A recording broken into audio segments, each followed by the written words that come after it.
You know what, y'all? I can't even fake. Before we actually get into the review, we got a ton of news to talk about in regards to the release of this film. So without further ado, let's get into this review right now.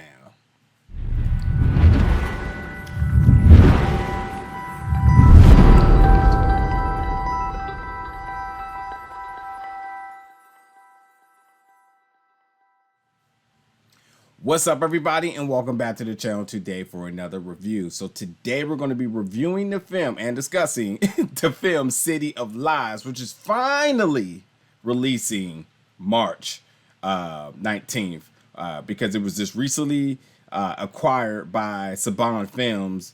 And so now that they can have the distribution rights, they are set the path forward to getting it released, which is going to be in theaters.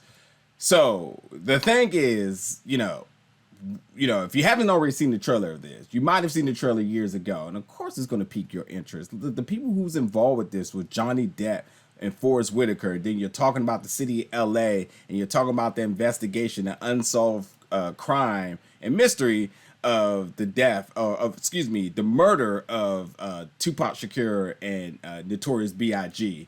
So anything in that conversation is going to have eyes on it. And with the star power involved, people are instantly going to be like, okay, what's up with that? And this was all the way back in 2018.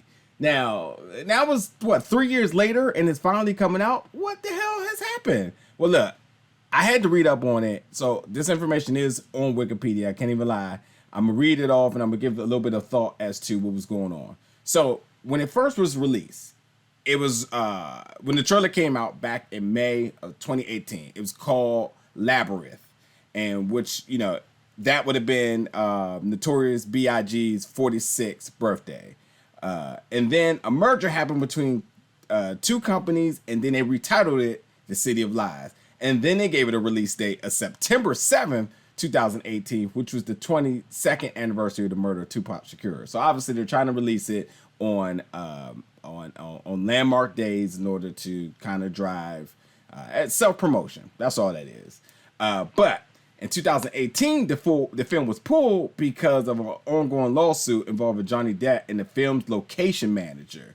And then there was no date scheduled for the release.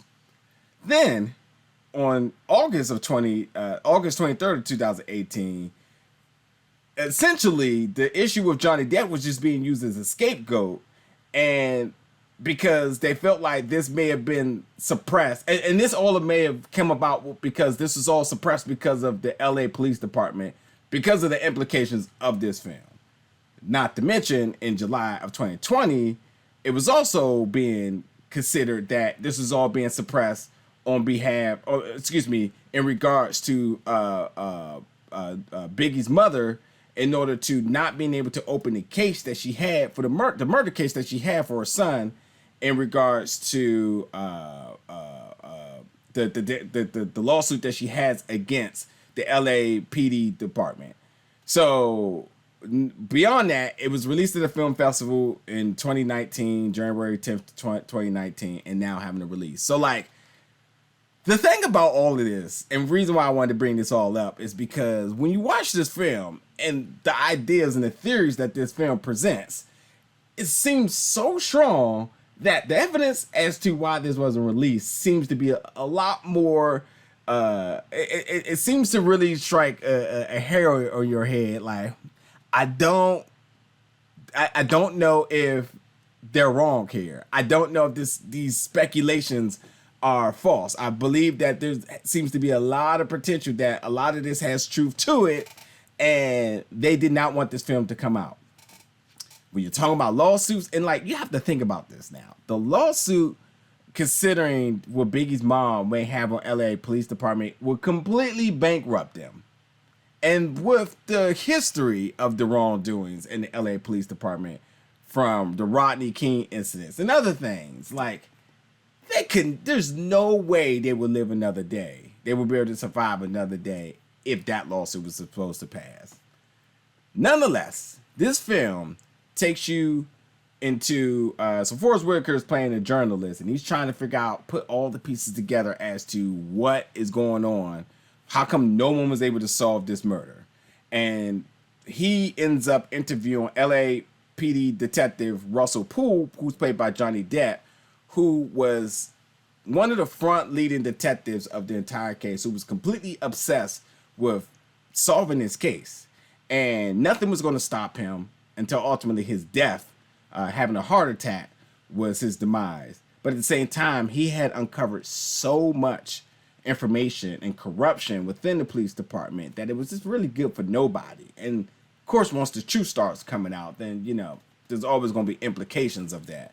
But yeah, so you're hearing from him as he pretty much narrates, connecting the dots of the corruption within the police department, the events that transpired, sort of say how the plan was premeditated and how it was all laid out. So you're reliving that night. You're talking about the night that Biggie was murdered. You're talking about you know, the pretty much the East Coast West Coast battle, and like you're in layman's terms, you're absolutely just getting as easy as you can what happened in order to what he feels is his reason as to why he was murdered and who did it. So what's cool about this film is that whenever you're talking about, like, I always get concerned about when you're talking about films with icons and such that, you know, they don't use original music in the movies. They did. So, you know, you got all of Biggie, you got some Tupac on the soundtrack, which I appreciate, even some Snoop. Then you got people who have played these, you know, who has played Biggie, who has played Tupac, who has played,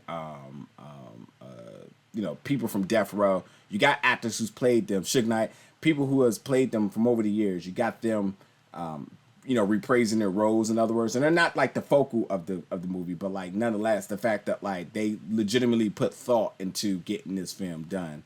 But as much as I'm talking about Biggie here, it also highlights Russell Poole's life and his dedication to his job, how he got involved, how he got promoted, how he was uncovering his information, how, you know, the things he was dealing with his family, with his son, and his ex-wife, and just his dedication to his job. So like you got to see the heroic side of the LA police department when there wasn't really much during that time. So like the little bit of a good light that was there, you know, when there really wasn't.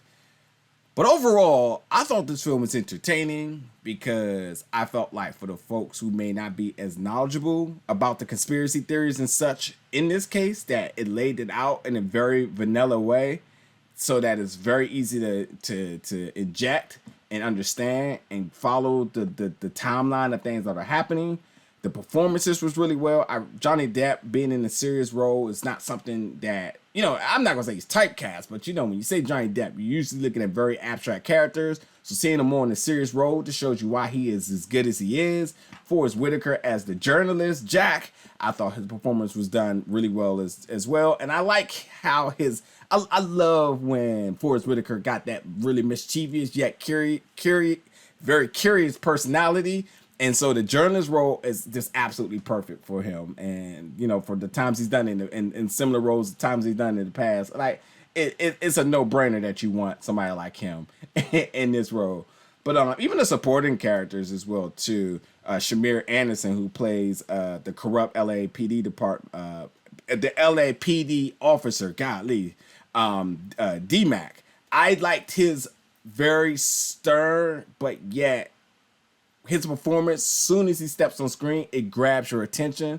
And I you know, even for just like a minimal role, and even, you know, with this very star-studded cast, supporting characters definitely stepped up. So overall, I thought this film was very entertaining, yet the person who is a fan of these artists, you know, being able to kind of see this story told in a different way, that it doesn't feel like other stories, yet, you know, some of this information I was already aware of. I still thought it was very enjoyable, entertaining, and educational, shall I say. And also, like, you're definitely going to walk out thinking, like, your own theories, or, like, you're going to either be persuaded one way strong, or you're going to reopen your own case as to what's going on. I also got to say that Biggie Smalls' mom also is in this film. So seeing her actually in this film as herself, I thought this added another level of authenticity to it. So you know, when you're talking about theories and you got a mom to sign on for it, gotta take it for what it's worth. So, but yeah, you know,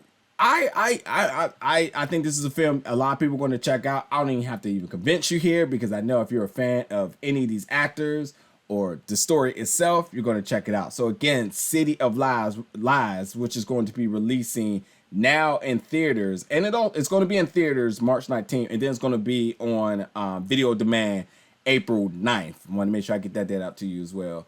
So folks, definitely check this out. Let me know in the comments what you think. You know, before you even see this, obviously, you know, I want to know what kind of your thoughts about this timeline of the release and everything, because that's a lot that happened. But nonetheless, it's here, and for our entertainment, and hopefully you all like it. But as always, folks, thank you so much for watching my review, and I'll catch you all very soon.